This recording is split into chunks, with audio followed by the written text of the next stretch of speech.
Hello everyone, this is Anand Sharma. I am an IAS officer of 2013 batch from Bihar cadre. My current posting is Director Panchayati Raj. I have additional charge of CEO BGSYS. It's a society under Panchayati Raj department. It's a World Bank project. Then additional charge of Director Sanitation and additional Secretary Urban Department. जो मेरी पहली फिर posting actual जिसको हम बोलेंगे position of responsibility जो हमने लिया वो था एसडीएम मसौड़ी की।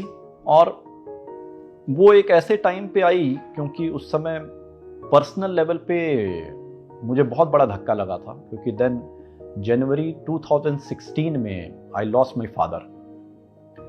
और क्योंकि ये मेरे पिताजी का ही सपना था, जो जैसा मैंने पहले आप लोगों को शेयर किया था, नहीं तो मैं तो जर्मनी में अच्छी खासी नौकरी मिल गई थी। अगर आज उसमें ही लगे रहते तो आज 1.5 लाख से 2 लाख यूरो का पैकेज होता।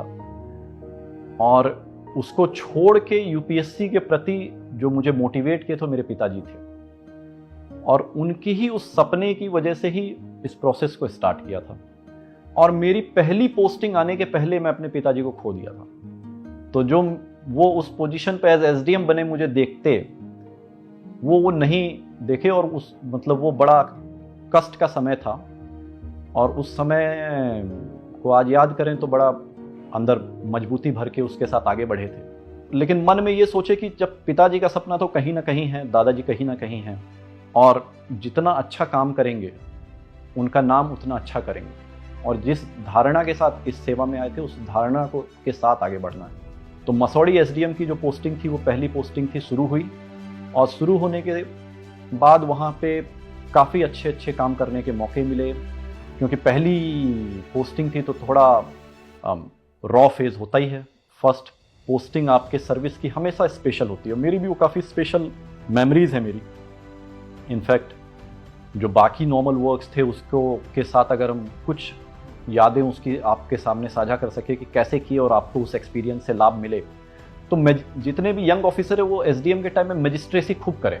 जैसे मेरे वहाँ पे ट्रैफिक जाम की बड़ी सिचुएशन थी, रोड पे ट्रकों का बहुत मूवमेंट रहता था, तो धारा 133 का मैंने यूज़ किया था उस समय। और सेक्शन 133 कहता है कि कोई भी पब्लिक राइट अगर वॉयलेट हो रही है तो पब्लिक न्यूसेंस की कैटेगरी में आएगी। और ये हर आम नागरिक का पब्लिक राइट है कि उसको प्रॉपर चलने का रास्ता मिले।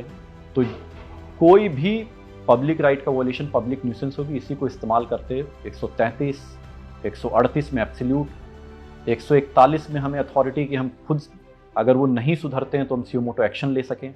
तो इन सभी सेक्शंस का काफ़ी यूज़ किया और वहाँ पे ट्रैफिक सिचुएशन को काफ़ी इम्प्रूव किया। तो वो मजिस्ट्रेसी आप जितना अच्छे से पढ़े होंगे उसको इम्प्लीमेंट करेंगे, वो उस समय काफ़ी काम आता है। और एसडीएम में खूब अच्छे से कोर्ट लेना चाहिए। और सीआरपीसी के जितने सेक्शंस आपके 107 हो, 108 हो, 109, 110, 116(3), फिर आपका 133, 38, 40, 141, ये जितने सीआरपीसी के सेक्शन हैं, 145, 147, इनको प्रॉपर आपको खूब केसेस करने चाहिए। और इससे आपको काफ़ी आपके मजिस्ट्रेसी की प्रेजेंस भी होगी और आपको काफ़ी इससे क्लैरिटी भी होगी और पब्लिक को इससे काफ़ी लाभ होगा, सबसे इम्पॉर्टेंट।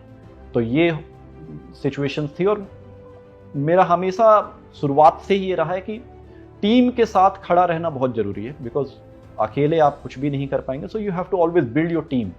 आप जो विज़न देख रहे हैं उस विज़न के साथ आपको अपने टीम को भी उसी विज़न में लेके जाना है।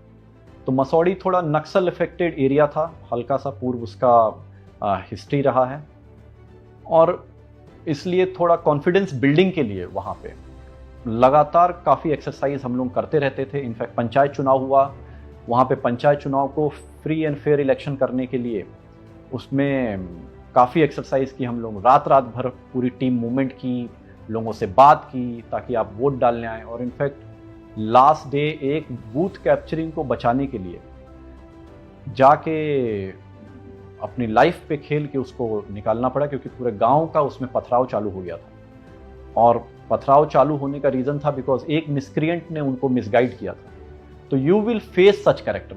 Y I am sharing this experience is because every time it won't be hunky dory. You will face tough situation, but आपको उस समय अपना मन को शांत रखना है और बहुत पेशेंटली सिचुएशन को हैंडल करनी है, ताकि किसी भी लाइफ को थ्रेट ना हो, सबसे इंपॉर्टेंट, और आप उस प्रोसेस को कंप्लीट कर सकें बिना किसी प्रॉब्लम को क्रिएट किए हुए। तो वो हम लोग पूरे प्रोसेस को बढ़िया से उसको कंप्लीट किए, और जो मिसक्रिएंट था उसके ऊपर बहुत स्ट्रॉन्ग एक्शन लिया। सो इससे एक पब्लिक के बीच में बहुत स्ट्रॉन्ग मैसेज भी जाता है कि he is a no nonsense officer. ऐसे बहुत सारे और एक्सपीरियंस वहाँ पे हुए। एक डॉक्टर था, उसके ऊपर कार्रवाई की हम, क्योंकि रात के एक इंस्पेक्शन में गए, एक महिला जो है उसका डिलीवरी का प्रोसेस, मतलब उस समय उस सिचुएशन में थी, एंड डॉक्टर अपने कक्ष में बैठ के आराम से he was having his gala time, उसको तुरंत वहाँ से उठा के, मतलब जो इसीलिए कहते हैं लॉ को लेटर इन स्पिरिट में देखा जाता है, तो जो लॉ की स्पिरिट वाला फेस था वो उस समय उसको उस तरह से डील किया एंड करके वो डिलीवरी हुआ, लेकिन उस डॉक्टर के ऊपर बाद में एफआईआर की। ऐसे एक ब्लॉक एग्रीकल्चर ऑफिसर था, वो अपना कार्य नहीं कर रहे थे, उनके ऊपर किए। ऐसे अलग अलग बहुत सारे फेजेस थे। फिर एक बार एक पथराव, एक सो कॉल्ड जो एरिया के कुछ लोग होते हैं जो अपने आप में हैवी बिल्ट कहते हैं, वो पथराव के मेरे एक ऑफिसर को चोट आई, उसके ऊपर केस किए। तो that way you take stand and stand for your team. When you stand for your team, तो your team will also stand for you. और टफ सिचुएशन में आपको आपकी टीम ही प्रोटेक्ट करती है, और ये तब क्राइसिस सिचुएशन में आप तब निखर के आते हैं जब आप बाकी टाइम पे आप अपनी टीम बिल्डिंग करते हैं और एक आप इम्पार्शियल वे में अपने प्रोसेस को, अपने चीज़ों को आगे लेके चलते हैं।